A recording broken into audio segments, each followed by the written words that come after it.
Blazing screens, chaos unfolds, crimson law, tales retold, anime wars, blades collide, justice screams, nowhere to hide. Crimson law, judgment reigns, sharp critique, breaking chains, blood red ink by the blade, true release for silverhead, elven face.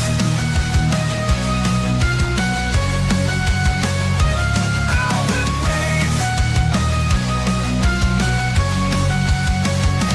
Neon skies, warriors clash, pixel worlds, honor smashed, battle cries, vengeance near, crimson's wrath, all self-fear. Thunder roars, the verdict grim, mechs explode, lights grow dim, blood lies torn, broken dreams, crimson law, silencing screams. As heroes fall and villains rise, shattered dreams and severed ties, stand and fight, the time is nigh, rising up to do what's right. Crimson law, judgment reigns, sharp critique, breaking chains, blood red ink by the blade, truth unleashed for silverhead, elven babes.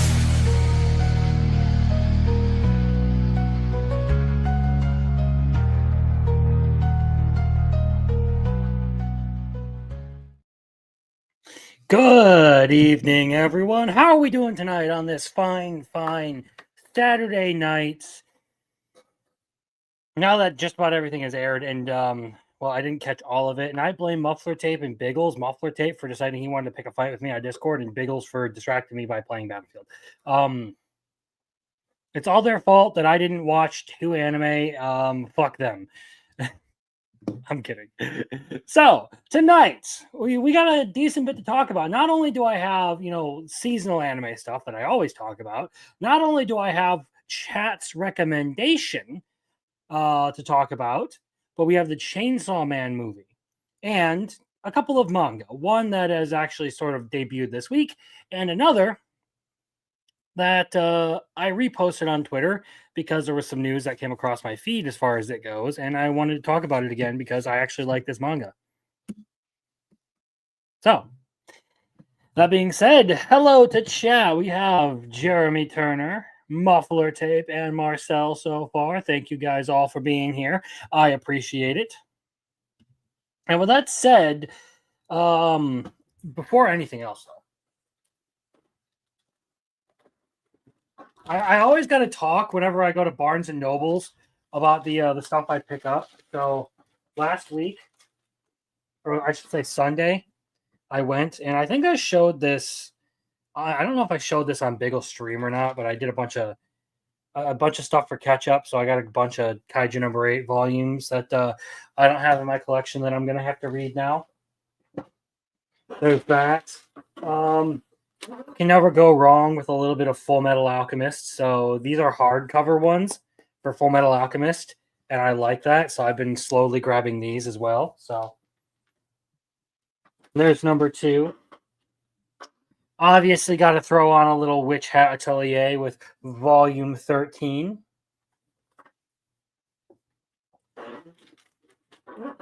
Capped off my Death Note collection with the final 2 Black Edition volumes that I was missing. So that is 4. Oh, I guess shit. I missed that. I'm missing one. I'm missing number 5. Fuck. Okay. I'll have to get that. And then, of course, got to get a deluxe version of Vagabond when it's out there. So I now have 3 of these because I like this. So that's been my manga collecting recently. And probably won't have to talk about that, or won't talk about that for a while. Oh, there's also, I don't know if anyone can see it, but the Frieren plushie is now up there.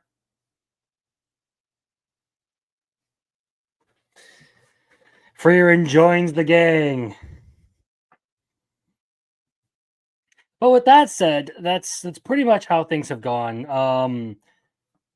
We'll talk a little bit more about the channel itself later in the night. We'll talk about the videos and stuff that I've been working on and the progress I've made.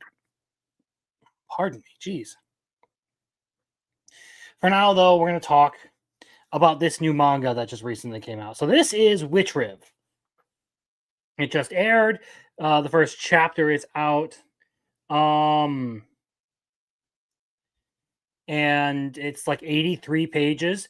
I like the art style so far. I kind of like the concept. So here you have a little bit of a summary. So a girl named Nona lives in plain sight among humans, hiding her true identity as a mage, as she spends her days in peace with her best friend Lovi.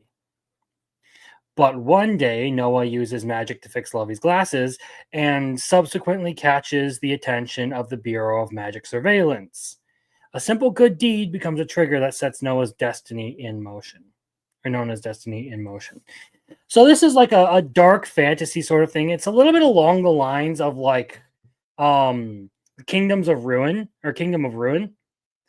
But in this case, it's not completely retarded yet. It's not completely retarded yet. So I feel like the first chapter is a little bit fast. You probably could have taken the first, like the contents of the first chapter and spaced them out a little bit more.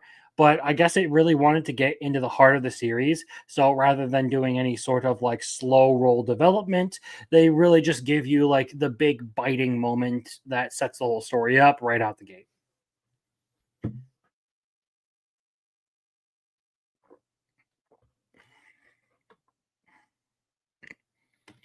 Biggles is here. Greetings, bitches. Yes.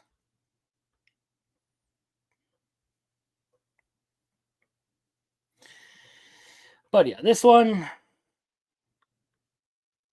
I like it so far. It's, it's decently good. But I have yet to see enough of it to really make a final judgment. The first chapter is good.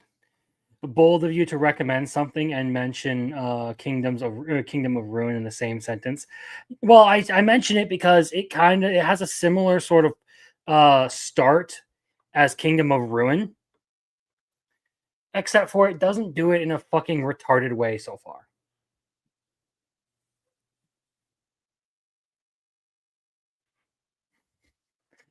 Kingdom of Ruin sucks massive cock, like more cock than Hero Without a Class. That's an impressive feat. But here's the better manga, the one that I will actually talk about much more favorably. This is Machi Maho. I messed up and made the wrong person into a magical girl. And now, okay, so while on the run from an evil Atsunmo, the divine entity Mew desperately searches for someone worthy enough of becoming a magical girl and to defeat the horrible monster. Just as the demon catches up to Mew, he spots a high school student who looks like the perfect candidate. Pretty hair, a kind face, she has it all. But to his surprise, seconds after Mew gives this student the ability of a magical girl, she pulls a cigarette out of her pocket. The girl, named Kayo Majiba, is actually an aggressive delinquent with an attitude that betrays her appearance. She has no problem with taking out the Atsunmo, defeating it in just a single punch. However, Mew is now faced with the greater threat, Kayo herself. Nonetheless, it is Mew's duty to guide Kayo towards the path of defeating evil. But can he carry out this responsibility when there seems to be more to Kayo's tough demeanor than what meets the eye?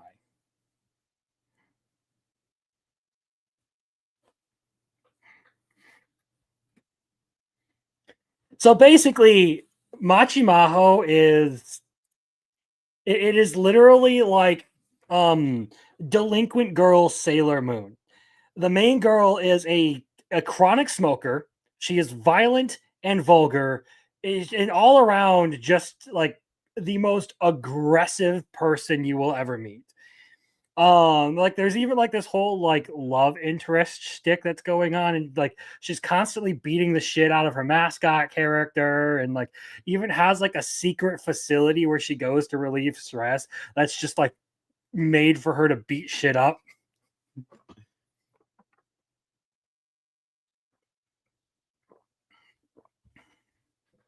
It's ridiculous. It's very funny, and I think it's very well drawn. It's just all around one of the most insane, like, magical girl things I've come across, and it's one of the few that I've actually like thoroughly enjoyed. And the only reason I've fallen behind on this one is because I wanted to like get the physical stuff for it. That's what that is. Okay, there we go. So all in all, I'm really looking forward to this one. Looking forward. I really hope that this one will get like an anime adaptation because this shit is funny as fuck. It's also really fucking good. So if you haven't read this manga, I do recommend it, especially if you're like into the magical girl stuff. It is a good one. But with that said, that leads us on into the first thing of the night. And that would be the Chainsaw Man movie Reze Arc. I don't know how to read. I just looked at the pictures. So I went and saw a hello, Crimson. Still recovering from last night. Keep up the good work, brother. Recovering from sucking on the whole titty.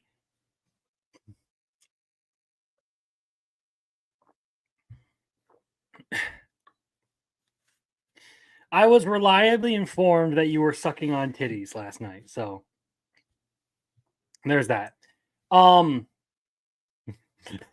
He's like, I got stories.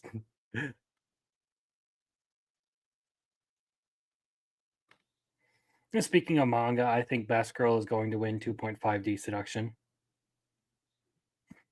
Milkmaid style LMFAO. Oh, yeah. So, anyway, we're going to talk a little bit about the Chainsaw Man Reze Arc movie. So, like I said, Thursday, I actually went and saw this in theaters because on Wednesday night, I found out that my local theater was showing this movie. They decided to do it last minute. So, I picked up tickets, went, fucking fantastic. Probably my favorite movie of the year. Absolutely a banger movie. I gave this 100% here on Critic List, so this is effectively my review. So this is going to be a short one, and we can talk a little bit more detail on it. The Reze arc presents a romance story from the twisted mind of Tatsuki Fujimoto. It's haunting, depressing, and very well executed. The first part of the movie plays like the standard romance anime, with the two pivotal characters partaking in a sort of young love situation. There's a lot of good character work and some really funny moments in this section, as an utter idiot attempts to navigate the issue of having two women he's into. The second half of the movie is an action packed, chaotic circus. It's exhilarating, incredibly well animated, and complemented by a fantastic soundtrack. The movie is very well done in every regard, even going back to an art style that is far more reminiscent of Fujimoto's original work. Kenji Yonezu returns with the music for both the opening and the ending of the movie. The characters the characters are excellent, the animation is phenomenal, and the overall story is beautiful. And the experience is probably one of the best in theaters I've had all year. So, I mean, language, yeah, the English dub will definitely drop some F bombs. Violence, it's incredibly violent, family friendly, probably not for the kiddos. Nudity, sexual content, there's a nude pool scene, but you won't see any genitalia. And entertainment value, it's a blast. So, insofar as Chainsaw Man is concerned, I think this movie is better than the Demon Slayer movie, and there are certain reasons why that was just innately going to be a thing. Because, like, I think Demon Slayer's final arc is much better suited to like a season of anime than being a movie, and it kind of suffers from like an awkward sort of like um storytelling setup. Whereas Chainsaw Man was able to adapt like a proper story from start to finish. It felt like a real movie versus just like a couple of anime episodes mashed together. The Reze arc starts with, an actual like start to the movie, and then rides all the way into, the rising tension, and then the climax of the movie with like the latter half of it being like a massive long fight scene, but between Genji and our villain.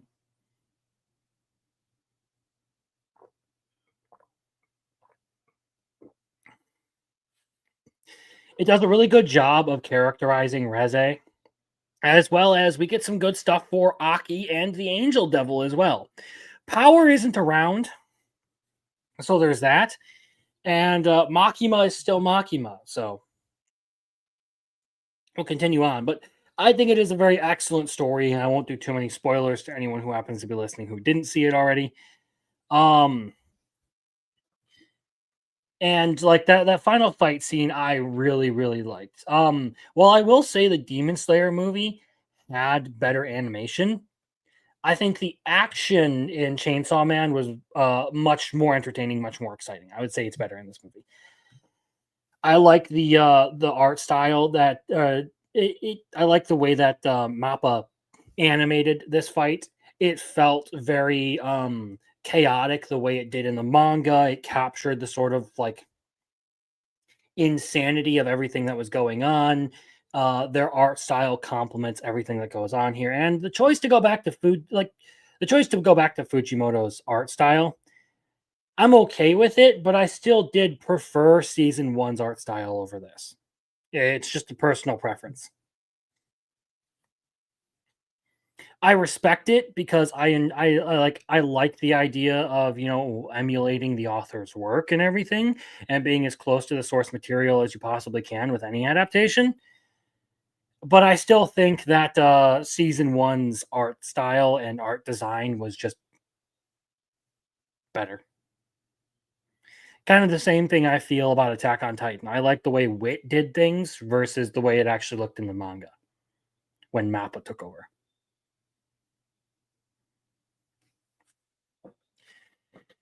So, I mean, really good movie. Was not disappointed. This one was fantastic. 100% fantastic. That said, though, we are going to move on into what chat elected to for me to watch as of last week. So, let's talk about how a realist hero rebuilt the kingdom. As you can see here, I gave this one a 90% on Criticless here. And apparently, I'm the only person to have ever reviewed this. So, there's that. So, here's what I have to say on this one. If you want a fantasy political drama that deals with actual governance issues, but doesn't carry the pretentiousness of Game of Thrones, this is the one for you. We got good score. I can add mine eventually. It's in my top 10. Nice. All right. All right. So, How a Realist Hero Rebuilt the Kingdom is an excellent fantasy anime about a man doing all he can to put the kingdom he's inherited by surprise on the right track. As a nation-building series, it deals with a lot of social, political, and economic issues. Fortunately, it approaches them in a very palatable way, but also doesn't compromise on the thoroughness of analyzing those issues. Which means that its greatest strength is portraying the main character Soma as both an effective leader as well as a caring individual working for the betterment of his people. The cast does start to balloon a bit as you get deeper in, but it manages this well enough so that it doesn't feel overcrowded. At the same time, the side characters are used effectively to enhance the whole story and don't specifically serve merely as plot devices. And the overall story of the world and the overarching trouble of the Demon Lord creates a solid spine for the progression of the series. However, my few complaints end up being limited to animation, which does suffer in a few minor areas, and the rather weak villains of the series has presented thus far. While the hero and his companions are great, there hasn't exactly been a notable villain who complemented them. But it's good enough that I will be getting into the audiobooks of this series nonetheless. So language, like there are a few minor curse words. Political bias. This one does lean slightly to the right with the way Soma tends to solve the problems that he's dealing with.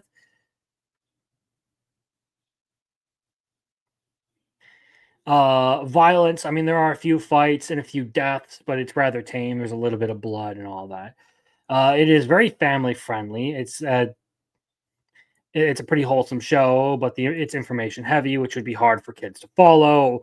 Nudity and sexual content. The worst you'll get is some women in their robes or some cleavage, as far as I remembered. And then the entertainment value. It's a really well written political drama without all the pretentiousness of Game of Thrones. So this one, I was very very happy watching this. Like this is the kind of thing that ends up being right up my alley. I like these sort of very detailed stories that like have like proper like politics and history and lore to their world. That is a very good thing to me. So the way that this one writes all of the kingdoms involved in this and their politicians, their culture, the people who live there, all of that stuff. It's a very, very good show. Um, Again, to talk a little bit about the cast of it, I liked a lot of these supporting characters, but I don't think that there were very many good villains to really like make make them stand out even better.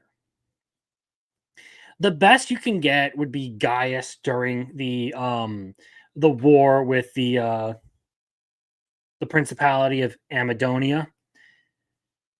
But even then, Gaius doesn't really come off as some like incredible villain. He kind of comes off as like cartoonishly evil and a little bit like foolhardy. So while the overall story is good, the main cast is like fantastic, and just like its world building and storytelling style are fantastic. It suffers in the villain department. I feel like if you would have had like one of those memorable villains, like someone who would have been like a truly incredible villain, this one would have just been like it would have been just that much better. All in all, very good series. I'm going to be getting into the audiobooks for this. I'm going to go listen to those because I really want to know what happens next. And I do recommend this. I would actually go so far as to put this one in like the S tier isekai category. Hello, Arceus. How are you doing? We're just talking about the realist hero right now before we get into weekly anime stuff or into weekly releases. But yeah, it's honestly,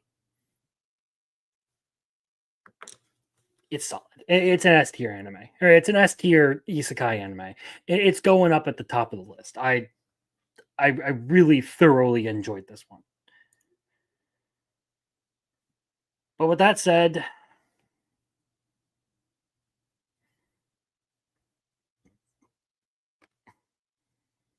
I have all 16, but I haven't started.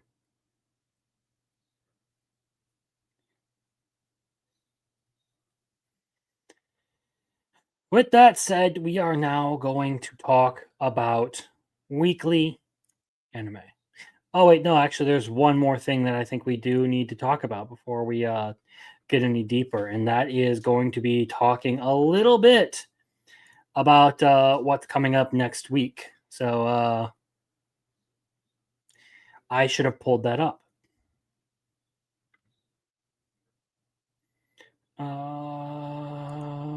Content posts.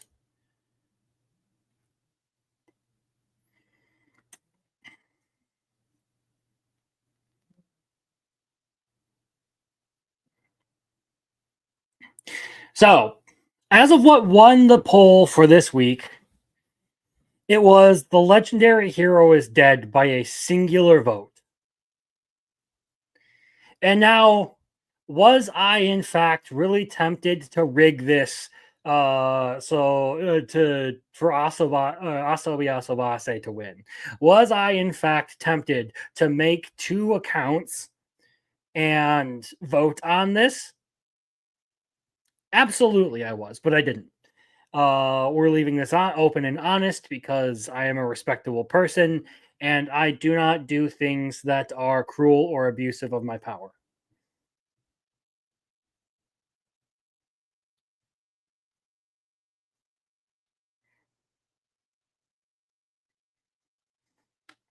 You're in for a great show.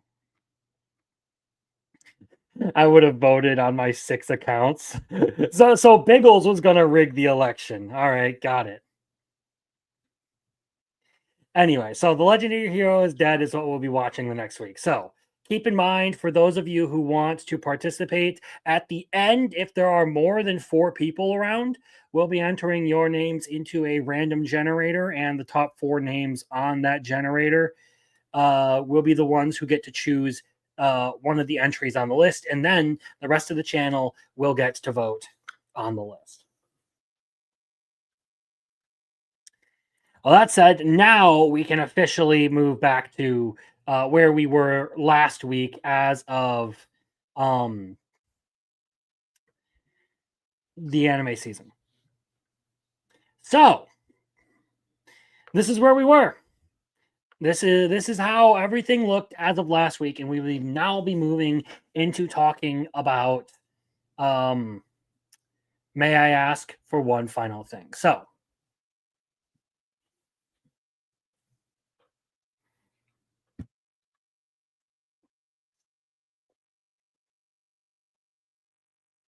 stay hydrated, fellow humans. Let's actually do something here really quick.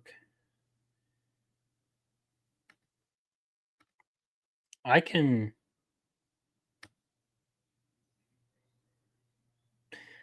do this and give out a few memberships, see what happens here. So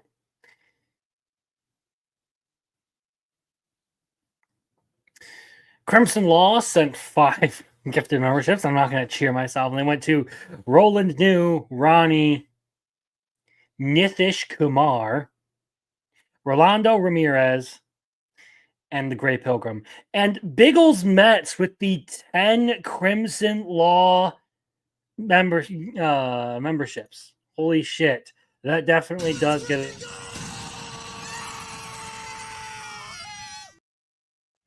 You also get this one. Fuck that monkey. And they went to Brandon the Anime Guy, Mr. Tex, RG Energy, Gorilla Mar, Lethal Lightning, Aragorn Bilbo Man, Marcel, Zev, Zolo Moine, and the Questioners. Need more Monica noises? Well, perhaps I should go ahead and damn, I gave one to Marcel.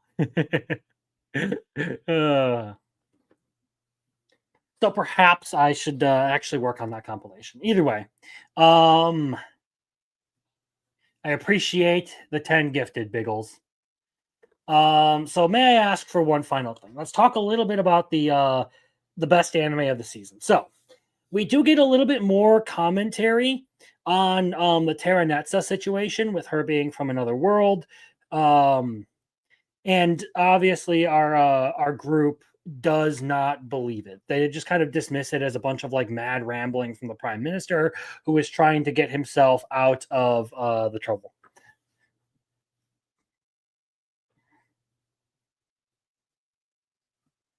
Well, what the fuck is this shit?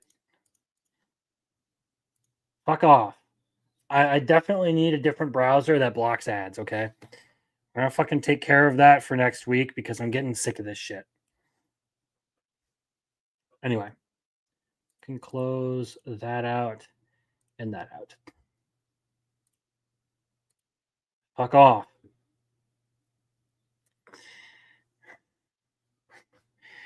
Yeah, I know. I think I'm gonna set that up for streams next week. Um, but um, this had like a legitimate, like really clippable moment in the dub.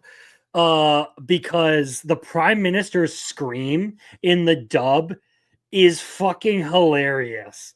It sent me, bro. It full on sent me. Like there's just like a second and a half of him screaming his lungs out after getting punched. It is like the shortest. It's just like ah!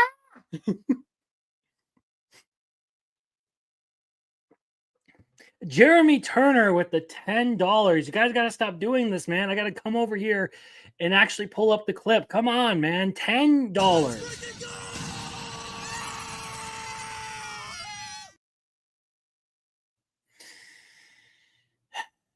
For the new browser fund. Okay. Commenting late, but glad you are getting into light novels for Realist Hero. Yeah, absolutely. Like I have after everything that I've seen in the series, I have to. So, one of my favorite moments of this one this week. Gotta head out. All right, see you later, Biggles.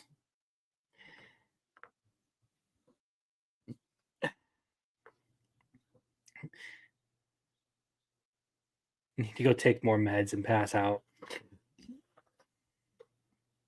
Anyway, my favorite moment was, of course, the prime minister screaming and all that, but there were a lot of funny things like um so we'll go through the episode briefly. Basically, what happens is everyone or they corner the prime minister, and the prime minister decides he's going to pull the gun and try and shoot Scarlet. And the first prince, Julius, decides to get in the way and body block for her, and he takes a shot. So she then gets really, really pissed off and rushes the guy and beats the shit out of him, the prime minister, and then goes to this whole speech about like I'm your death has been avenged. I hope you rest in peace. And Julius is still alive. He's just sitting there like I'm not dead yet. But it does kind of show that the like Scarlet has some kind of feelings for Julius, which is interesting. I like that direction. But then Julius is over here just like teasing her the whole time and like making fun of her feelings.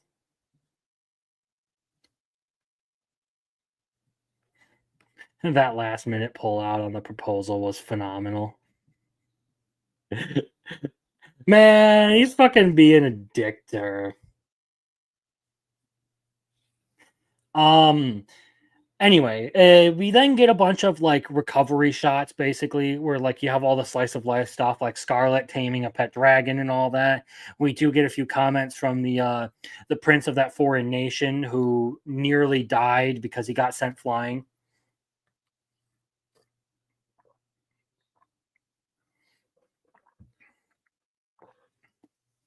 But in the end, we get a little bit from Terranetza herself, and she's talking about how she wants to be the princess and live a happy life, like a fairy tale story. And that's kind of what I expected, given everything that was happening with her. She is a narcissist who wants this life to be all about her.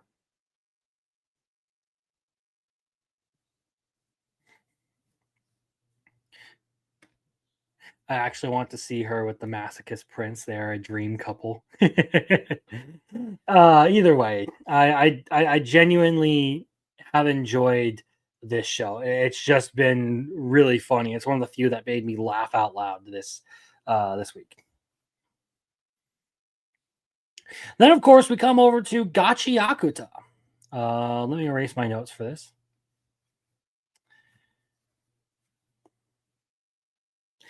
Again, Inferior is an amazing outro. And then I think it's probably one of, if not for the Chainsaw Man movie this season, it probably would be like the best piece of music, in my opinion, for the whole season. I'm just saying, I love the outro to the show. Intro is good, but the outro is so much better. Gachi Yakuta, though. I like the intro for this one. And we're now getting into like the whole Raiders fight. So there's this whole trap. It looks like the boss of the Raiders has like some speech powers where he's able to compel people using his words and everything. So all of the cleaners get separated and they've been told to, you know, effectively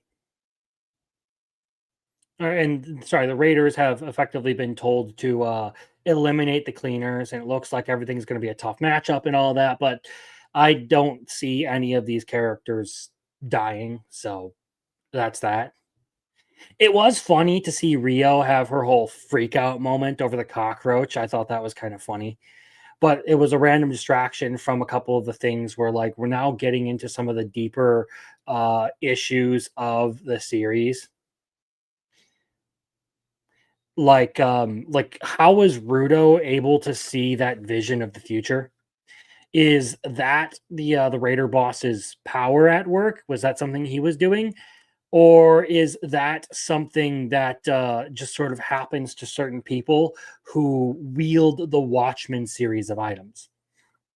So if you're a giver and your vital instrument belongs to the Watchmen series, is that just something that happens to you? Do you get these like random prophetic visions, or is that the Zolder's power? So I'm looking forward to seeing more of this, but there's not really much to comment on because we do get a little bit of fighting and all that, like with Jabber and like his fully unleashed power and all that. But we haven't really gotten anything big with this one.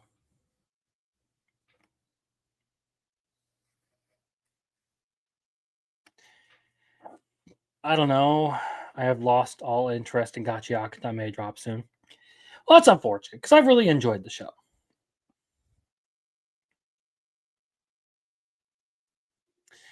All right, let's talk about the one that nearly got me into a fight. Um, because apparently, if you like this show, you support shitty remakes and censorship. So let's talk about Ranma because that's the next one on the list. So with Ranma, I'm I'm I'm really glad that we're finally done with the stuck as a girl thing. Apologies, I should have muted for that. Oh.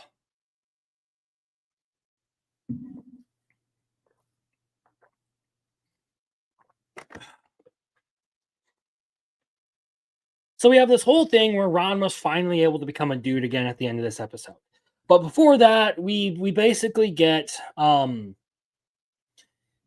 whole like beach episode and a contest where there's a whole melon fight. Everyone's trying to smash each other's melons. And no, I'm not going to describe what that means. I'm just going to let you imagine female Ranma and a bunch of other characters trying to smash each other's melons. You can take that how you want, but in the end, it comes down to the old lady with the whole shark fist thing, and then Ranma with the cat fist thing going at it. And Ranma is finally able to get the Phoenix pill that allows him to turn back into a dude.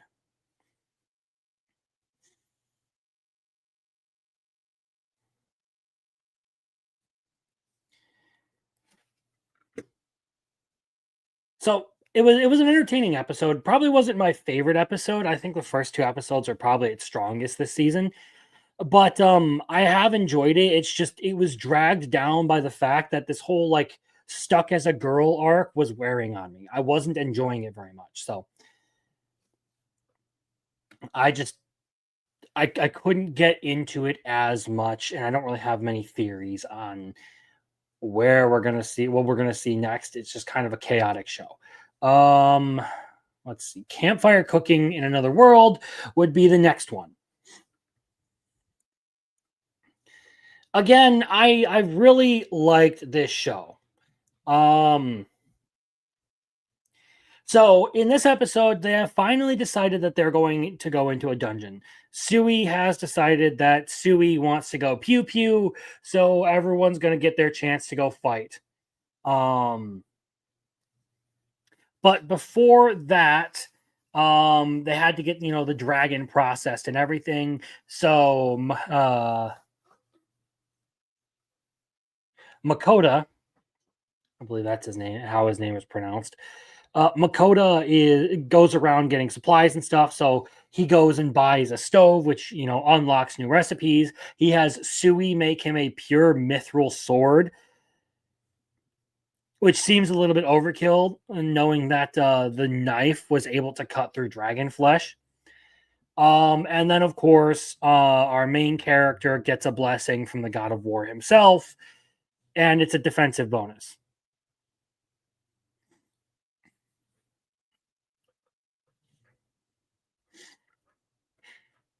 We didn't see much commentary from the water goddess, which is kind of sad because she's always like a must protect character.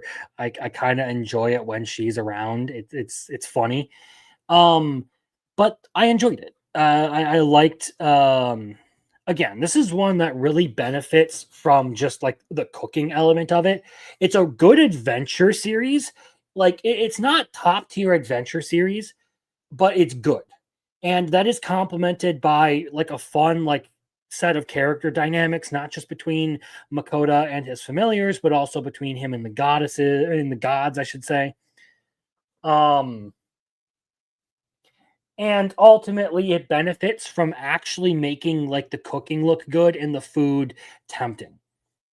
So all in all, like it has a lot of strong elements. It just doesn't clear that final hurdle to be like a must watch for me, I don't think.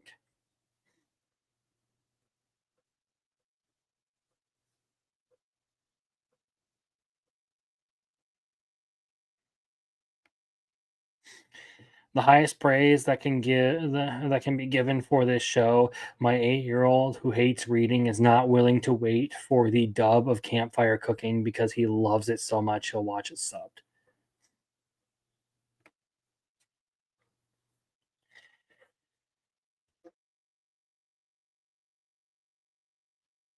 It is a very, very good anime. In the end, though, we do know that Makoto is completely stacked now that he like all the dragon stuff is gone, or that the dragon has been processed because like they bought a few pieces of it and completely exhausted the guild's funds. Elrond as a character was funny, but I feel like too much of him around would probably get old really fast. So I'm kind of glad that like we're getting into a little bit of a dungeon arc, and I'm hoping something interesting comes out of it.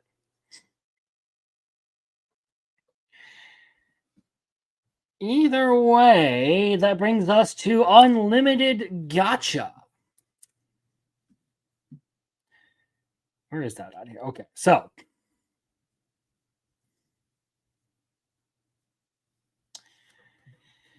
in this episode, we're getting a little bit more into like the revenge stuff. And one of the big parts of it is, our main character is now like pretending to be an adventurer, and he has two new characters with him, a ninja girl and a very, very flashy dude in gold armor.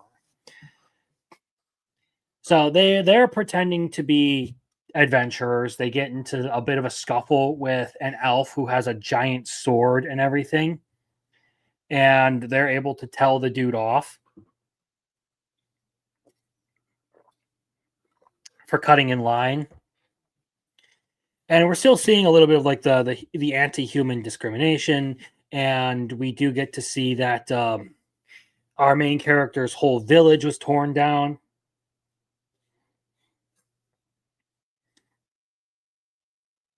And this is actually like a consistent problem that I do have with it. Is it sometimes feels like we're dealing with some like incoherence in the way that the story is told. It does feel like it jumps around a lot. Like we get like random bits and pieces. It's very quilted. And this is one of the reasons why I'm actually kind of dropping it down is I didn't enjoy this episode as much as I did the last episode. it kind of feels like a complete departure from the tone of the last episode, and we don't get any carryover. In the end, though, we do get the whole Doom Mantis thing with like the monster that comes out of nowhere, like right at the end of the episode. And yeah, I would say that the gold dude is probably um the best part of this episode.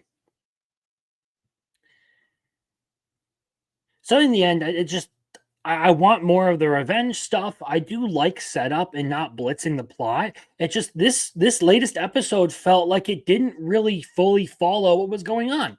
I just wasn't as much of a fan of this one. So that's all I have to say about it. I'm looking forward to how they're doing this, especially because it implies that Light, our main character, just has like a deck of cards that he has on him that he's going to keep deploying because he's been in there, just like stacking up on cards. I do though want to see him fight without the cards. I want to see him actually like pull off some revenge and shit, and hopefully kill a couple of the other fuckers who were in the Concord of Tribes before the season is over.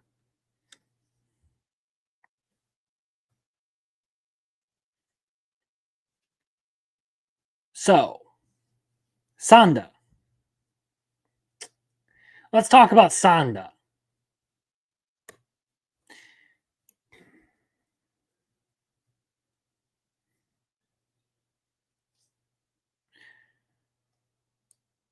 So with Sanda, it's another one that I'm not feeling as much lately. So I kind of enjoyed the fight, but I mean I feel a little bit like this one is like the novelty of it is starting to wear off for me. I have enjoyed it so far for just sort of being like the like stupid sort of action Christmas anime and everything. But this latest episode just I don't know, the magic just wasn't there as much anymore. So we get the whole fight between Santa and this hunter guy who, for whatever reason, knows who Santa is now, but it has let him get away. Like that doesn't make sense. Like they have this whole thing about like, oh, he knows who I am now. Like I have to defeat him. I can't escape. Well, he doesn't defeat him, and he gets away. And the dude is just like, all right, well, he got away from me this time. I can't do anything about it, even though he knows who Santa is. And he could literally just tell the headmaster, hey, yeah, you know that blonde twink over there? Um, he's Santa. That part didn't make sense to me.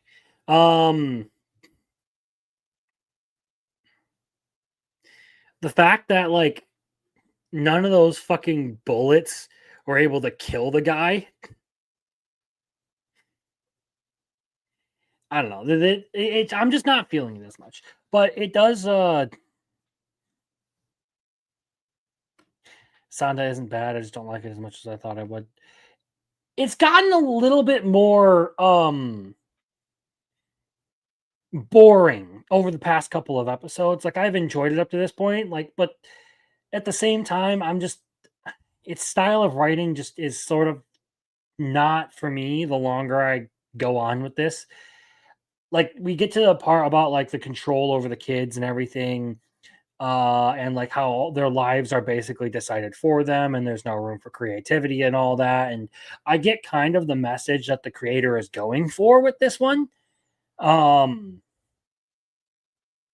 I'm just not as much of a fan at this point as I was at the beginning.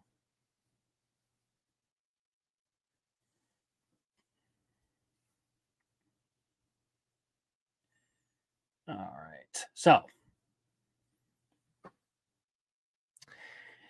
now we'll get into one that I still do really enjoy, and that is Alma Wants to Be a Family. So in this episode, I think I thought this one was a really cute episode. So we get the tsundere puppy girl, and Alma goes and helps find all of the puppies and everything, and that was fun.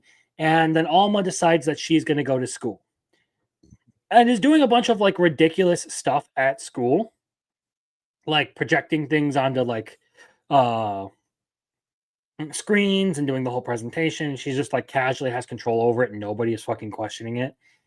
But it was a nice little thing, you know. It's turning more so into that like family comedy situation with a little bit of romance in the background as the two main characters get closer and closer to each other.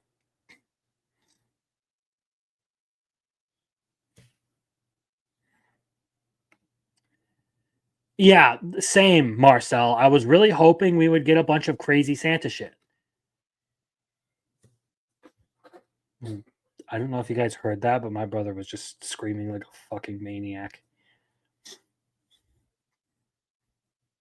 Anyway, um, we do get the whole thing of like Alma talking about how she's like proud of her parents and all the stuff where like she is like making a new friend with the tsundere puppy girl, and everyone is like, oh wow, she actually has this soft side to her. I thought she was all just like terribly standoff and everything. And I enjoyed that part of it. And then, of course, we do get the other mad scientist showing up at the very end of the episode with her android weapon or whatever the hell that thing was. So I don't know if this is going to turn into a little bit of like a battle anime here, but I have enjoyed this one. It's one of those like comfort anime that I have like really liked watching this season. So it remains very high on my list.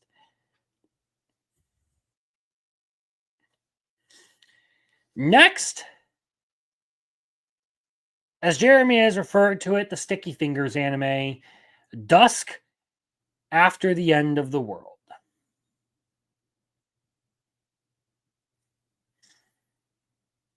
Oh, hold on. Alma and mom, dad, isekai are so similar but hugely diverge on overarching story and plot. Alma feels more like Spy Family, where the latter feels more contiguous. I like it a lot too. Yeah, this one has been a surprise hit for me this season. I didn't expect to like that as much. Dusk After the End of the at the End of the World. So watching this one lately, I really feel like I really want to drop this one. And I'm moving it down to the okay category. So the only reason I am not dropping it here is because it ends on a bit of a cliffhanger with Akira taking a bullet again.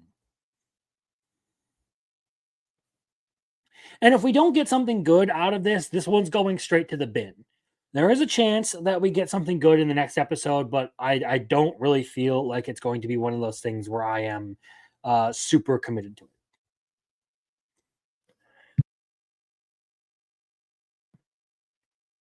I don't know what I meant by that. What I mean is, I don't feel like it's a possibility. Me and just saying words when I don't know what to say. Lately, this one has felt more and more divergent from what I was kind of hoping it would be when it first started out. I was really hoping that this would be a series about this guy going on like this long journey to try and find any sort of clues about his missing fiance and like just like journeying through the world and figuring out what happened and what all went wrong, what she did that caused all of this.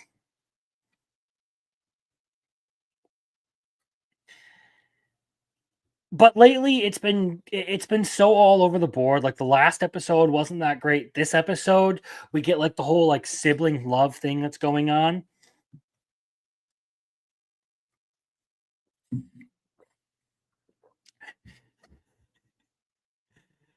If the brother and sister finally hook up, you're on board again, I guess. Incest is wincest after all. Hold on. Here we go. Incest is wincest, I guess. Sweet home Alabama. No, it's more so like if we don't get some like cool story developments with these next couple of or with the next episode, I'm dropping it because at this point it has diverged from what I hoped it would be. and is just not something that I am invested in watching. The sibling love bullshit is actually one of the things that has annoyed me the most. Like I thought this could be a cool show of this dude with the, the android copy of his fiance trying to find out like what happened in the time since he was shot to when he was woke up.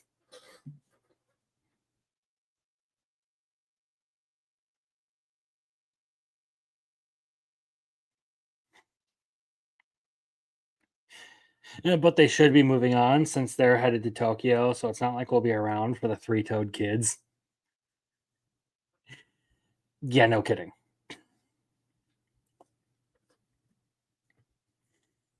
It's just this one has been like it's been kind of disappointing to see this one.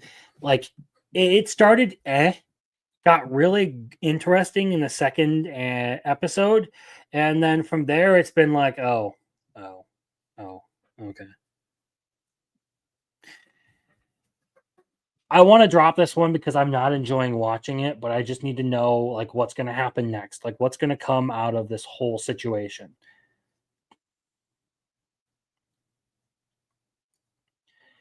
And then that brings us to Tojima wants to be a common writer. So this one I actually have really enjoyed. Yep. I think this one has been really fucking funny. So we now have the two brothers. So the guy who was working the cafe has a brother, and they are both common writer wannabes. So it looks like the brother is the blonde guy from the cafe is taking on the role of V2, and the eldest the other brother is taking on the role of V3. We have Tackle and we have V1, and V3 and V1 have their whole fight. And then the monster girl wakes up and has her whole conflict and then calls in a bunch of backup. So it looks like what we're going to get is a full on brawl the next episode. And now the one thing I will complain about with this one is it does kind of feel like the fights take forever, like they are super slow and clunky.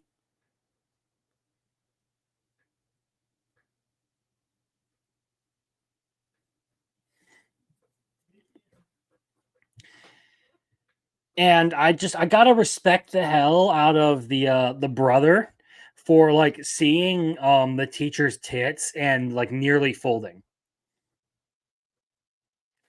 Nearly pissed myself when grandma came out. Came in. Yeah. Yeah, that whole thing was ridiculous. Like that the grandma scene was ridiculous. Like this is just it's so cringy, but it's hilarious to watch because it is like a self-aware kind of cringy. And it just goes all in on the bullshit. So, well, I don't think it is like the most amazing thing. It's still very, very entertaining. It's been better than I was willing to give it credit for.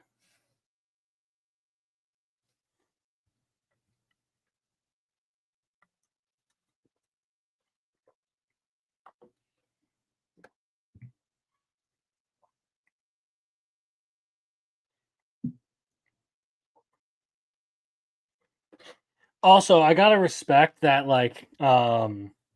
our teacher was literally just like straight up beating the shit out of this monster girl.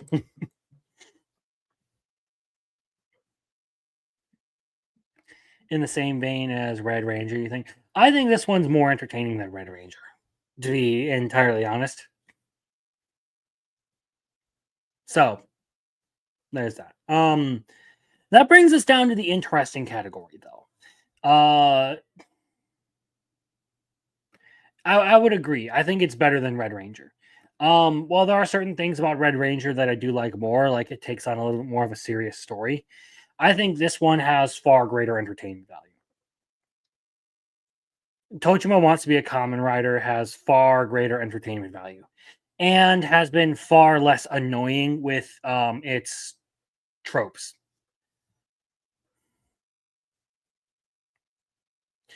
So let's talk next about a star brighter than the sun.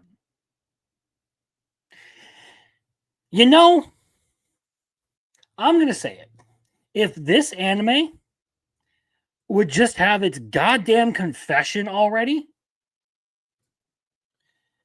this one would go into the very good category at the least, okay? I really like this show because it has a fantastic cast. Like all of the supporting characters, all of their friends, and even them, they are great characters. I love them.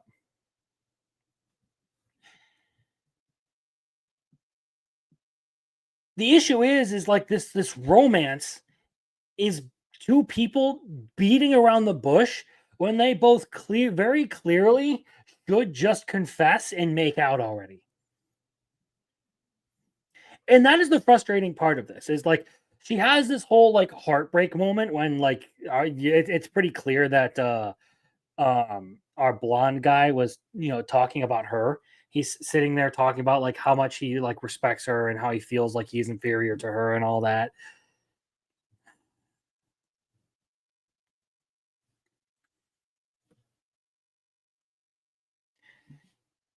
But she goes through this whole heartbreak thing because she misunderstands and is trying to distance herself from him.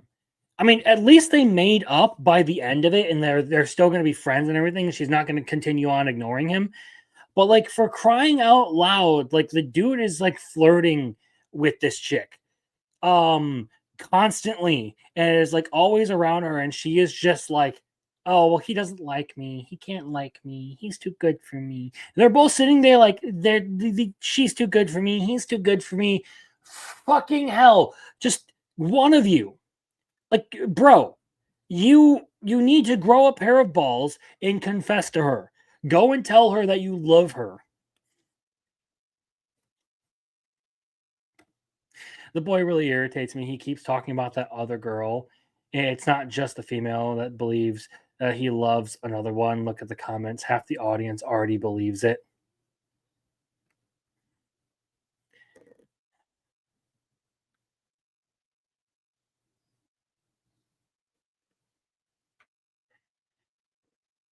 Uh, See, I'm not convinced because it makes perfect sense for him to talk about her like that, given their childhood and everything that happened back then. Like I am still 100% convinced this girl he's talking about is her. It's just some wishy-washy romance bullshit, and people who haven't watched romance enough don't understand what's going on here.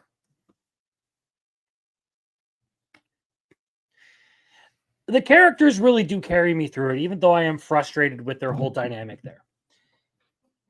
But this one could easily be a great romance. This one could go up to the very good category, and I'll probably place it right in the middle of the pack there next to Alma.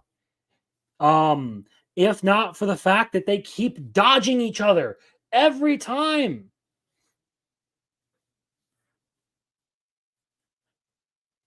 It's like they're both right there, but they won't say anything. So it ends up annoying me quite a bit. All right. Let's talk about A Wild Last Boss Appears. And while I do still enjoy this show, and I do feel like this was a good episode, I am demoting this one.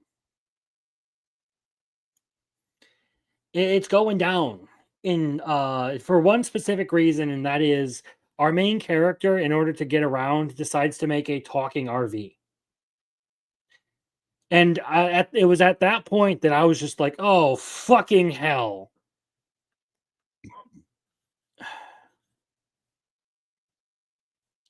The talking RV was a little bit too anachronistic for me. It was a bridge too far for me when it comes to this fantasy world. But we do get the hot springs part. So there was that. That was a redeeming quality. And then we get all the way to the tomb.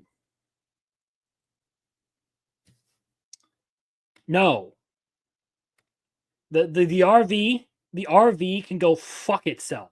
The talking RV, no. I fucking hated that.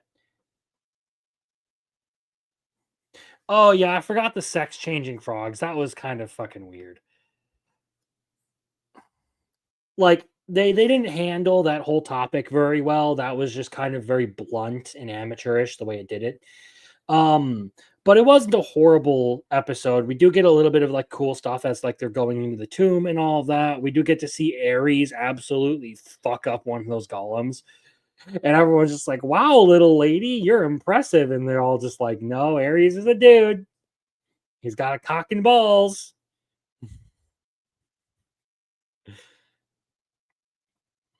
But they're going to meet up with Libra, who is some sort of like android girl or whatever who can instantly delete people. So that's interesting. And with all the tactfulness of a brick through a window. Exactly. So this was kind of one of the dodgier episodes in this series. Give me a second. I want to come sit up straighter. Pull my chair in. Oh, relax those tensed up muscles. You know, a little bit more lumbar support with that. All right. Honestly, like it's a cool show. I don't hate it, and I don't think that this was like a completely worthless, boring episode. After the RV, I was largely okay with it, and the sex changing frogs was a pretty blunt way to do things. To go over that subject, but we did get a couple of female characters in the bath, so that was acceptable. And now we're getting into the next of the Heavenly Stars, and I'm wondering how they're gonna like spin some sort of conflict between this AI android chick and the boss. Though my interest in this one is kind of depleting as time goes on.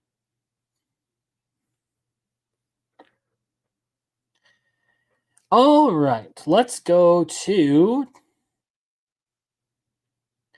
Inexpressive Kashiwada and Expressive Ota.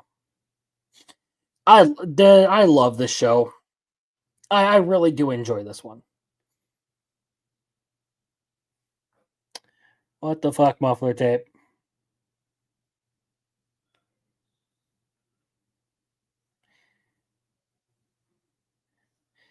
Damn it, man. I was going to post that one. You beat me to it, muffler tape. I had that one and then just didn't end up posting it. Oh, well.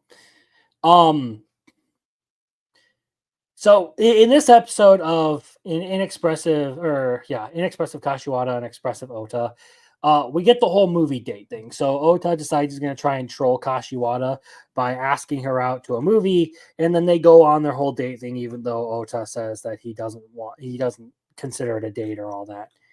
And his plan to try and troll her backfires, but she has a good time with it, and it's pretty clear that like he's just unaware that he's in love with this girl and like she has a crush on him. But it's a funny episode. The next one that's a funny part of it is just like their whole like date and everything and how he's in complete denial. The next part is the stray cat. So everyone goes basically Kashiwada found a stray cat, but she can't keep it. No one in their class can keep it. So they decide to go out and try and find an owner. And Ota is there, with his 3 followers on Twitter trying to like get someone to come and take the cat. And ultimately it is Ota who ends up getting someone to come and take the cat. And as it turns out, the person lives near enough for Kashiwada to then go and visit and see the cat because she really cares. She likes the cat, even though the cat hates Ota and only really seems to like her. So she goes to a stranger's place to go see the cat that she saved. And then, of course, we do get the birthday part, where it is Kashiwada's birthday. And Ota then goes and, taunts her and everything, does his stereotypical thing, refuses to wish her happy birthday. And she proceeds to follow him around all day, right up to the very end. And then they text each other, and he finally manages to wish her a happy birthday after she sets her phone down and goes to dinner. It's also funny how his parents are like making fun of him, uh, and the way like you can absolutely tell what he's thinking and how easy he is to read. But I just this is another one where like I feel like it's got a good cast. And I like the premise of it. I think it's just a very like fun, endearing romance anime.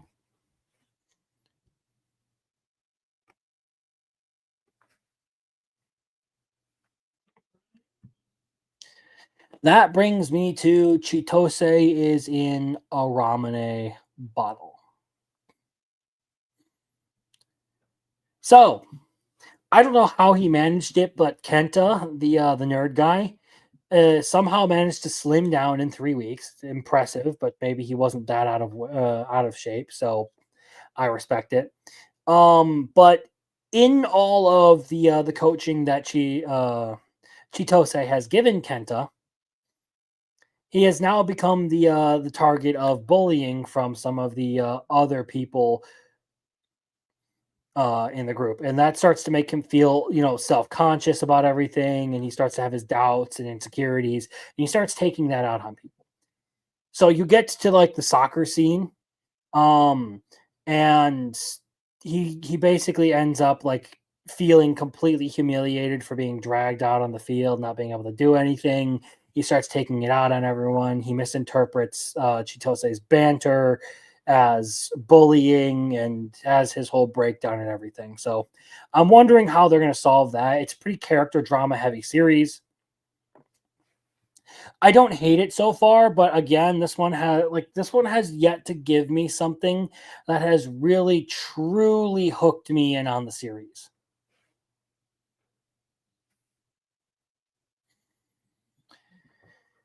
Like I like some of the characters, I kind of like the idea behind it. I just feel like this isn't particularly the kind of thing I'm really looking for. Although I do hear that this one does pop off a whole lot more in the later in after the first installment. So we're gonna see where this goes, and if this lives up to the hype, I expect it to be pretty good.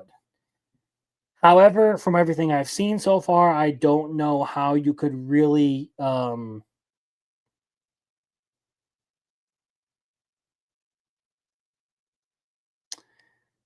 take off from here unless you do something completely drastic and insane.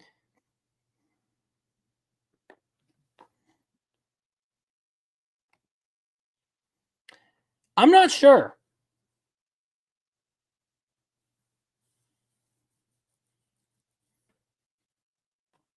I really don't remember if this is the one he was talking about or not. Either way, thus far, as far in as I am with it, like I don't hate it. I think it's got a solid like basis. I just feel really confused about it right now. Like I have very conflicted feelings about it. On one hand, like I don't see where this story is going or how it could be so great. On the other hand, like I like the characters and I like some of like the themes behind it. So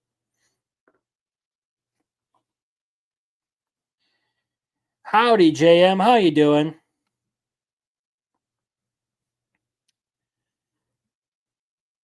But that brings us to Yano Kun's Ordinary Days. Um, and I will say it. I will fucking say it. I love triangles. Love triangles.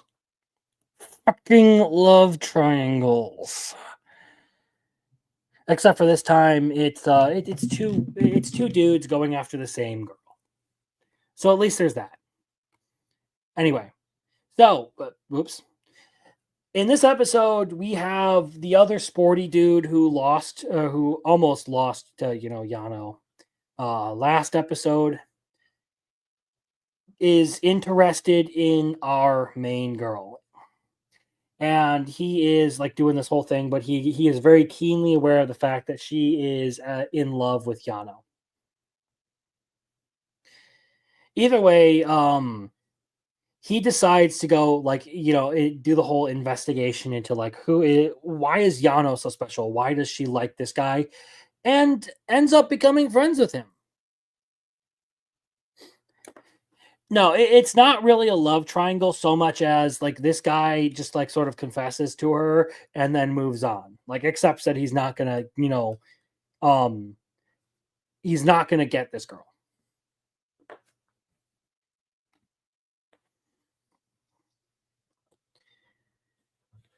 Anyway, so it really isn't like the stereotypical love triangle. It's just sort of one thing for this episode. And it turns out that he and Yano end up becoming friends in this episode. I kind of like the part where they're like, having the whole like conversation in the park, and then they get on like the fucking rocking horse things, and like they don't cut to it immediately. You just see them rocking back and forth and back and forth.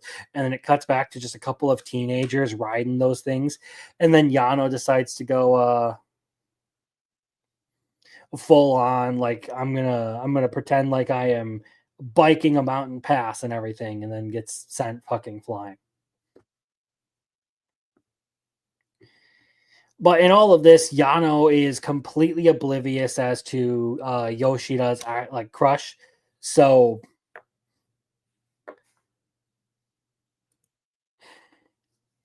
it turns into some sort of like a pep talk thing where he is like sort of like hyping her up, like, I'm rooting for you, but you got a difficult battle ahead of you.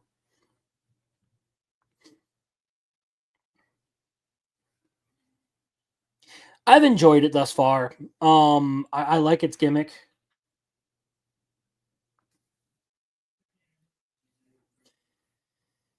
But I don't think that this is like, I don't know, anime of the season. It's gonna stay here down around the middle of the pack sort of thing. And that of course brings us to Hands Off Kotesashi Kun. So I liked this, but I object to the main character's conclusion in all of this. So when it comes to this one, again, I like the intro for this. I'm just gonna keep saying that. But what I really do like is that you finally have a etchy main character who has some fucking backbone and isn't just gonna be pushed around by a bunch of girls. So Alba in this one attempts to seduce our main guy, Kotasashi, and she really just wants some romance out of it, but he thinks that it's some sort of like honey trap or whatever, and that she's trying to set him up and get him cast out, and he is absolutely refusing to let that happen. So he goes through with everything, and it gets to the like point where she is just full on like trying to get with this guy, and does the whole meme of I threw my panties at him and he kept explaining God of War or God of War lore.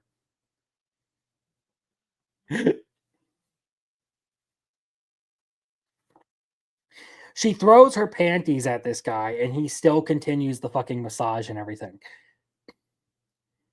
Like, bro has some immense composure, but I don't know why you wouldn't just be like, all right, you know what, you're gonna get some now.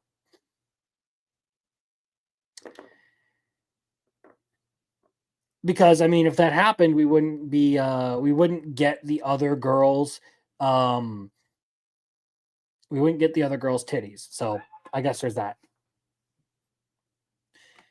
Again, though, I've liked this one. They have been a little bit sidestepping the usual tropes of this setup. So I'm happy with how it's played out thus far.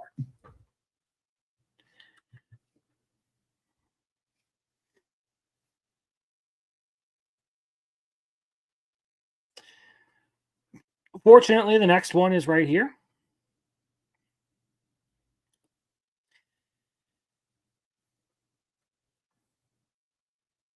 I said it last week. This dude's gayer than Biggles.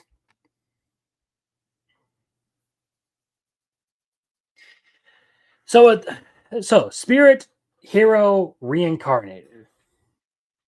So dad's a hero, mom's a spirit, I'm a reincarnator. So we get grandma and grandpa in this episode. So the hero's mother is now introduced to the full family, and she is obsessed with her granddaughter. And of course, the butler, who she's been calling grandpa, um, is, all in on that and is like completely obsessed with her as well. Our girl demonstrates her abilities by producing tons of gold, like a lot of just like straight up pure gold bars. And the family doesn't really know what to do with it because they realize that if her power gets exposed, a lot of people are going to want to try and take control of it.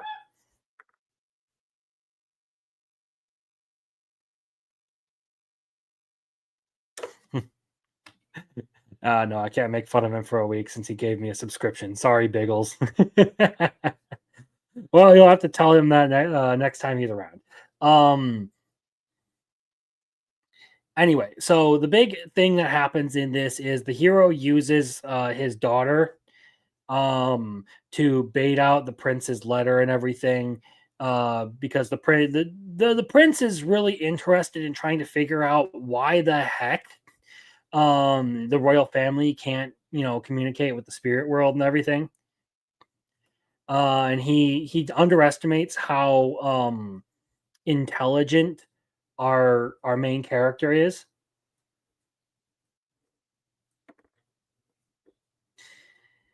So she ends up burning the letter and telling the butler to completely cut ties with the prince and all that. So I like it. And I think this is a good way to put it. Like, I like the overarching tension between the main character and the prince. I just hope they do something with it. Yeah, I'm hoping that we get some, like, at least good stuff out of this.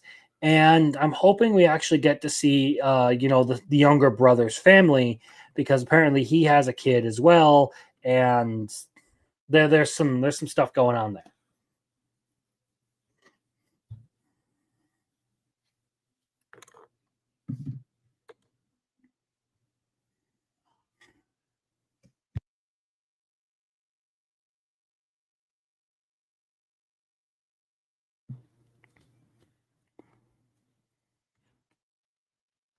I've enjoyed this one. Not the most amazingly written series, but I have enjoyed it. It's been acceptably entertaining. It's another one of those where, like, it kind of falls into that, oh, I enjoy it because kawaii character and a few like of the antics and everything that go on are entertaining. However, it's not like it's some like masterpiece of writing. It's just kind of an entertaining series. It's there. You can watch it, you can get some kicks out of it, and that's about it. I didn't get a chance to watch this because of some of the stuff that I was doing today. So I'm going to skip my friend's little sister, which is unfortunate because I believe this is an episode that contains content that I haven't actually read myself.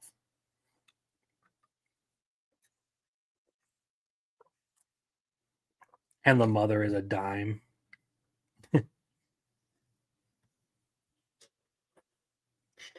However, I can talk about my awkward senpai. So we get the Okinawa trip in this one. And that fortunately gives us senpai in a swimsuit.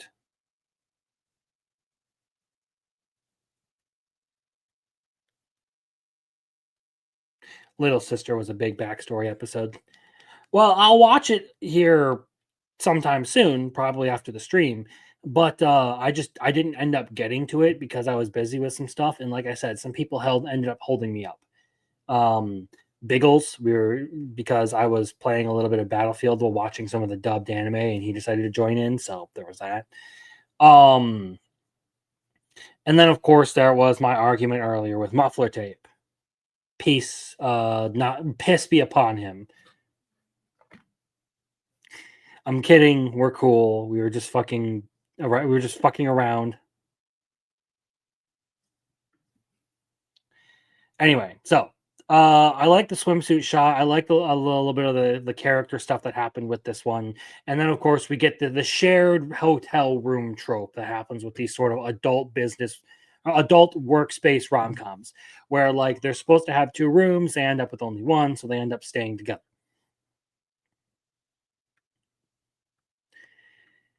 I'm really waiting for like just please before the end of the season have a confession. Like, come on. But it's nice to see, that Senpai was able to like conduct this whole thing well enough that everyone was able to get some free time, and then our main character, or our Kohai character, I should say, goes and saves her by um saying he wanted to check some stuff out, and then giving her an out so that she didn't have to do a bunch of stuff with the other people because she's not very keen on being around everyone.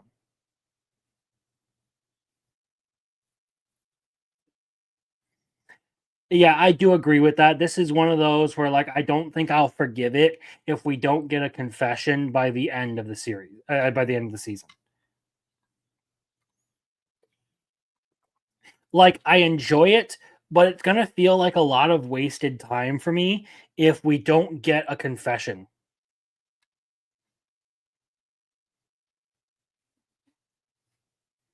It's gonna go into like it yeah, that would be cool. But it's this one, if it doesn't get a confession, it'll end up in the bin of just another workplace romance anime. It really won't stand out too much without that. So that takes us down to the okay category. Now, in this category, I didn't end up watching One Punch Man either. For some reason, all of my normal sites didn't show One Punch Man show a new episode. So I can't comment on One Punch Man either. Womp womp. But Pass Me the Monster Meat, I definitely can. And I did like Pass Me the Monster Meat this week.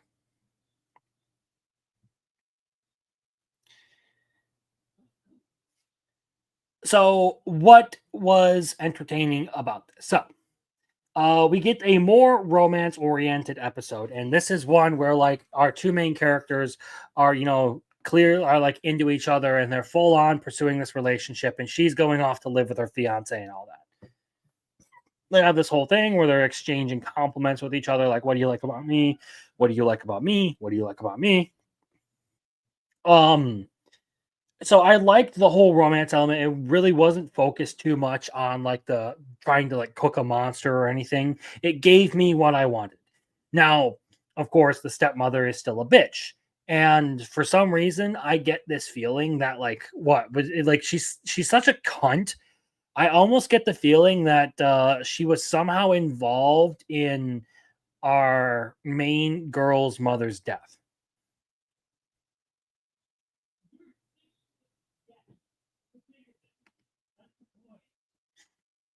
Monster Meat, when it does the romance, um, is among the top of the season. Unfortunately, there's all the other stuff.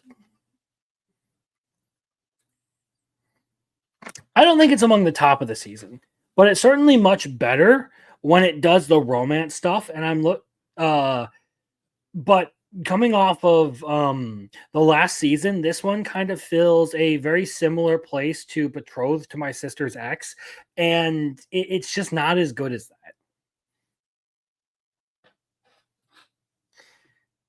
Like this isn't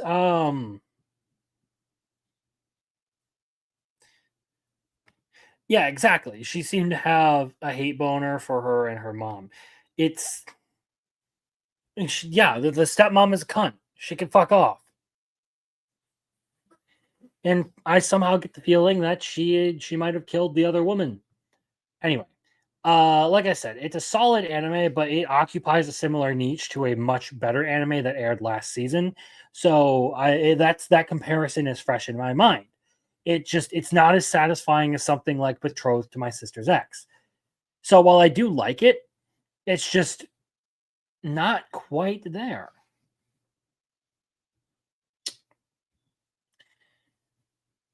Next, we have my status as an assassin. Obviously exceeds the hero. So this episode was mildly better than the last episode. We got some interesting stuff with, the giant cat dragon and all that. We found out why our main character was able to defeat a dragon so quickly. And we also get into, the elf's backstory, and they end up getting teleported to a random nation, which turns out to be, Elf Girl's homeworld or homeland. So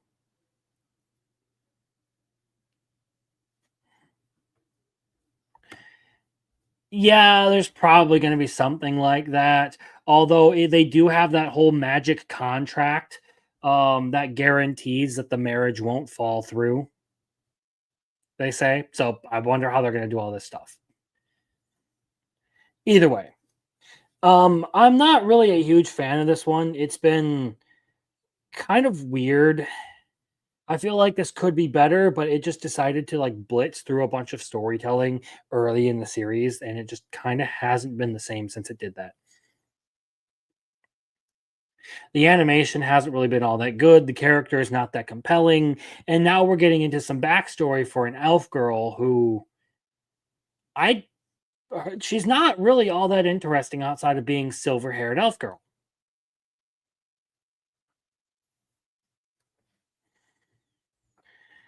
And the only reason this one even persists for me is because it has a dub on the same day. So I'll continue watching it because I can watch it while I do other things.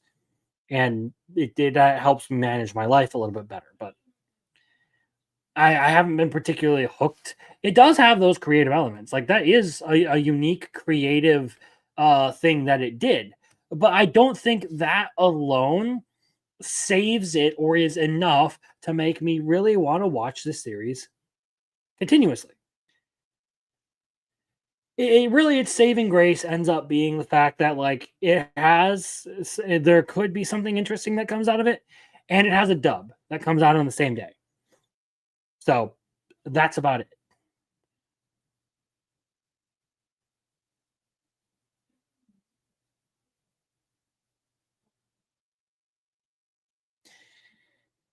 All right, that brings us to Vampire Can't Suck Properly.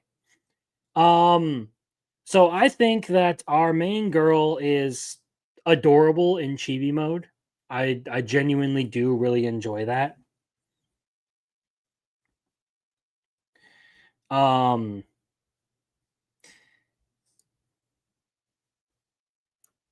Actually I do want to move that one up here. But we get a lot of stuff where like people start to find out about her like other side in class, and she starts to open up more with the rest of them. It's still a little bit like cheesy and everything. It's hokey. I'll give it that. And it's not like it's the most amazing thing out there. I enjoy the chibi vampire. I think it's, kawaii character moment. And I enjoy it for that. The storytelling may not be like the greatest or anything, and I don't particularly like single out a character in here that is like super worth watching, but I get my little bit of joy out of it. And again, this episode can basically be summed up as, oh, this is the episode where everyone starts to find out about the vampire girl and how she's not this like cool ice queen, and starts to make friends with everyone else around her.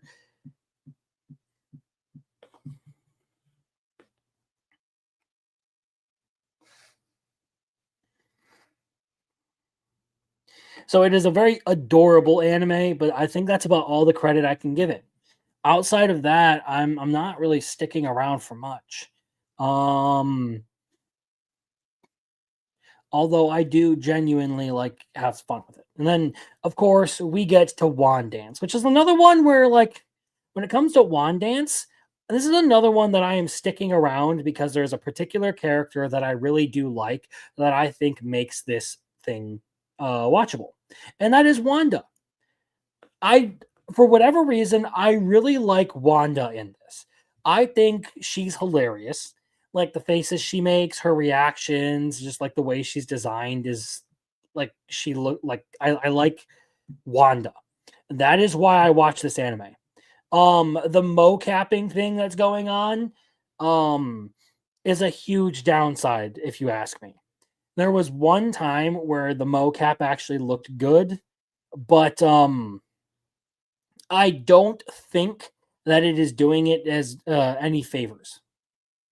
And this is probably one where like the manga is going to be a better experience. I don't mind the story. The main character himself actually has some good moments, and I feel like it probably could be a good experience overall if you read the manga. However, the big part for me has been, oh, well, character design specifically. Wanda. I think she's the best part of this show. And that's why I continue to watch it. Even though it doesn't have a same day dub, even though I'm very disappointed in the mocapping that they use to animate the dance scenes, because I'm constantly distracted by the completely lifeless faces of the mocap models. Like the eyes on the mocap models look incredibly dead. Like even compared to like CGI characters, even CGI characters look more alive than whatever's going on with these mocap models. I'm not a huge fan of the music and everything that goes on with the series, so there's another like negative for me. Um, and it doesn't have like these strong elements of like friendship or camaraderie that I have really enjoyed out of some of the other anime that are in a similar vein. So as long as Wanda keeps being Wanda, I'll watch it. But like it's sitting on that precipice of like if it doesn't continue to give me the one thing that I really enjoy, it's probably going to be very, very boring for me. Yes. Again, it's the eyes and the face. It just looks so completely lifeless. And then you get to like the actual and like the anime's art design. You get to that, and it looks great. The anime's art design looks great.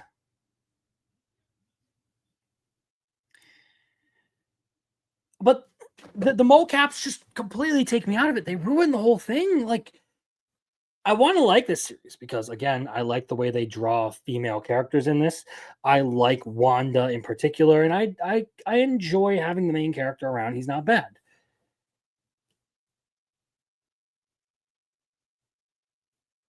But those mocaps, I have to keep seeing those. I'm going to be really, really upset.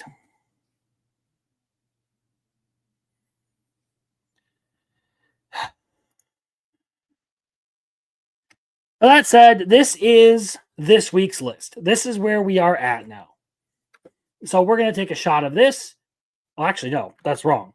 That is incorrect because there's one more. I do got to talk about Isekai Quartet because I like Isekai Quartet. That's wrong. Well, it goes there. Isekai Quartet goes in the very good category. This is one that I genuinely enjoy. Now that I'm caught up on it, like I've liked having the Sid in the story and like the complete like change up of like now that season 3 has happened and Beatrice and Subaru get along and like they're really good friends. It's funny to see everyone be like, was that always a thing? The shadow stuff has been entertaining. The whole comment from the cautious hero and all of that.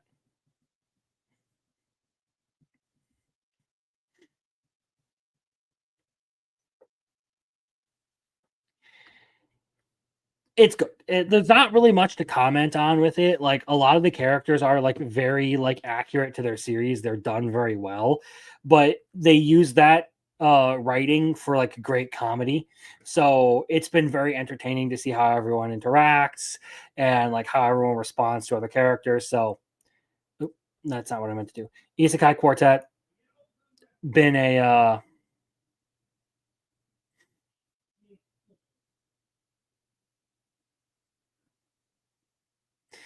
been a good watch. And yes, it is a lot of fun. It's one of those series you can turn on and just have a good time. So that is officially our list for the week. Oops. And with that, ladies and gentlemen, we're going to move in to the end of the night. And now, this is where we're going to talk a little bit about, like channel updates, what we're doing for videos and all that, as well as you guys are going to be able to vote on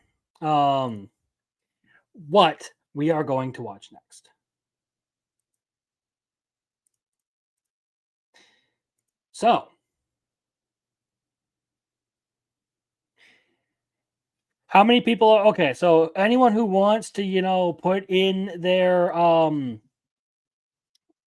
choice for what the channel is going to be able to vote on for this next week. Like I said, the legendary hero is dead. We'll be talking about that next week. But over the course of this upcoming week, the whole channel gets to vote on what I'm going to be watching after that. So, if you are here, there are 6 people in chat right now. If you're a lurker or whatever and you want to take part in this, put your name in chat. Otherwise, we are just going to go with the people who I know are here.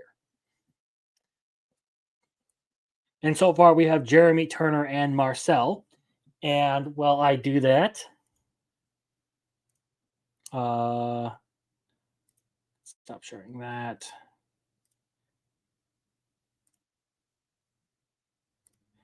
You can go with that.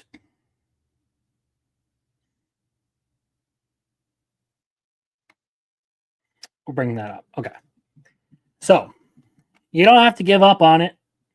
It's not a problem. It don't bother me. It's entirely your choice as to what you want to do.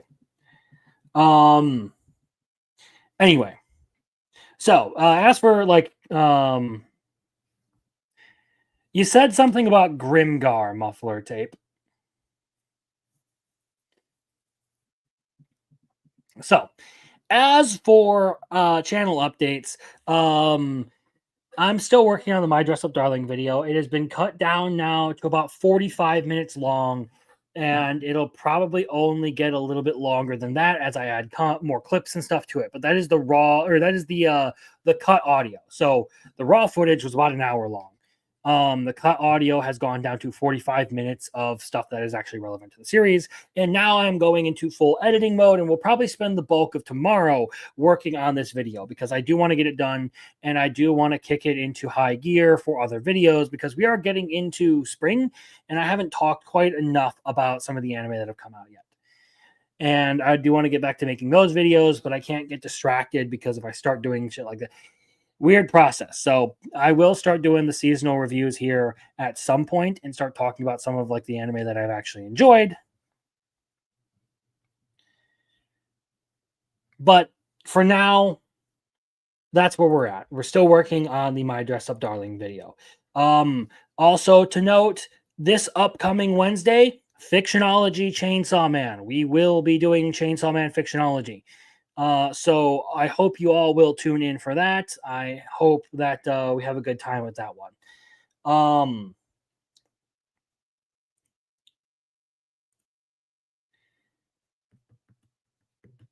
I've considered a little bit of focusing pretty heavy on the video essays.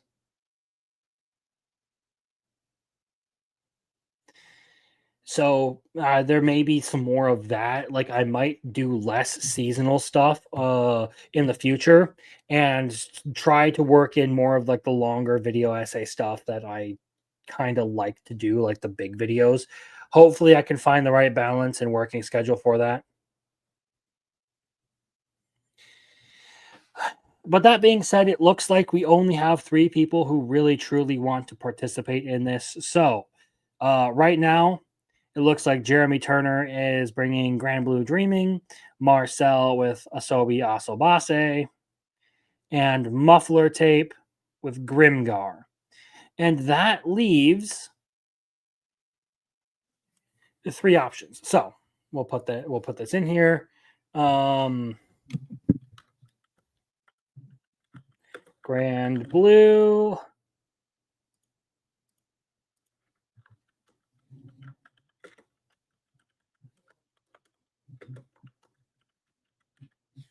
Asobiaso Base.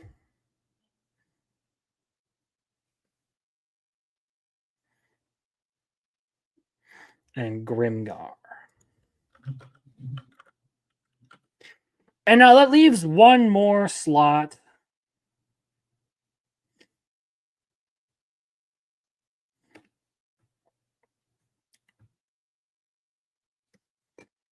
Arceus would still like Tales of Wedding Rings, but he's not here. Well, okay, I'll leave it up to chat. Whether I pick one myself or we just put Tales of Wedding Rings on, or you guys all vote on one. So the option is those are your choices, guys. Do I pick one myself, or do you guys all, decide on one specifically?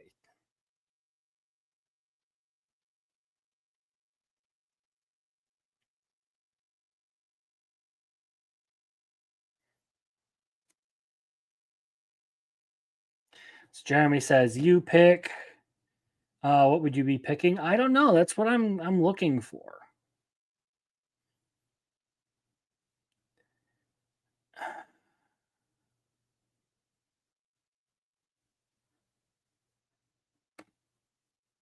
I can't pick this because I have completed this.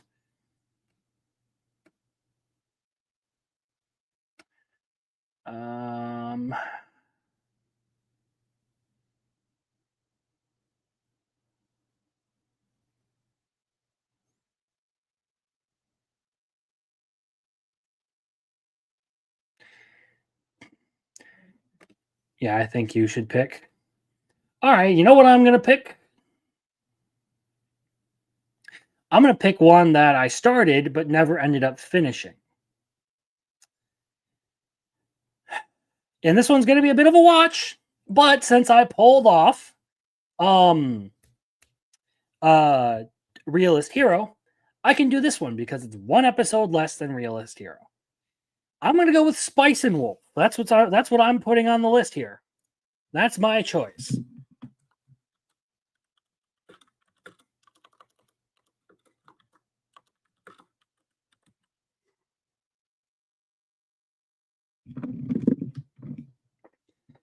So that's where we are for next week. That's our choices. Grand Blue, Asobi Asobase, Grimgar, and Spice and Wolf. Now, I was 5 episodes into Spice and Wolf, but I'm probably just going to end up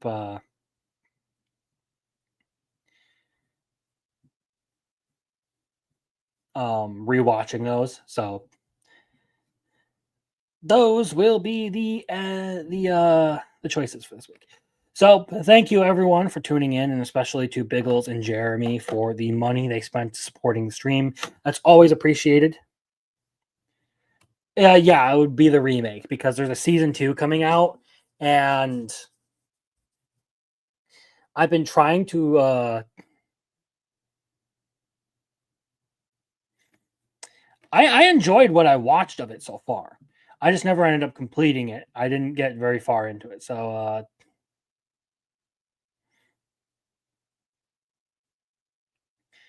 there's that. Anyway. That being said, we're going to recap. We're going to end it here. Again, thank you all for showing up. I appreciate you guys interacting with the channel and like hanging out and having fun. It means a lot to me that you guys listen to this all the time. And to those of you, who supported monetarily, I especially appreciate that because you don't have to do that. It's not even like I'm out here asking for money or I need the money. But you guys are still willing to donate and have fun, and that means the world to me that you enjoy the content that I've put out. Have a good night, all of you, and enjoy the rest of your weekend. I will most likely see you next on the Biggles Breakdown, if he's doing one here. So, Biggles Breakdown, then Wednesday, Fictionology. See y'all later. I don't know what clip I have, but oh, I guess you get free rent.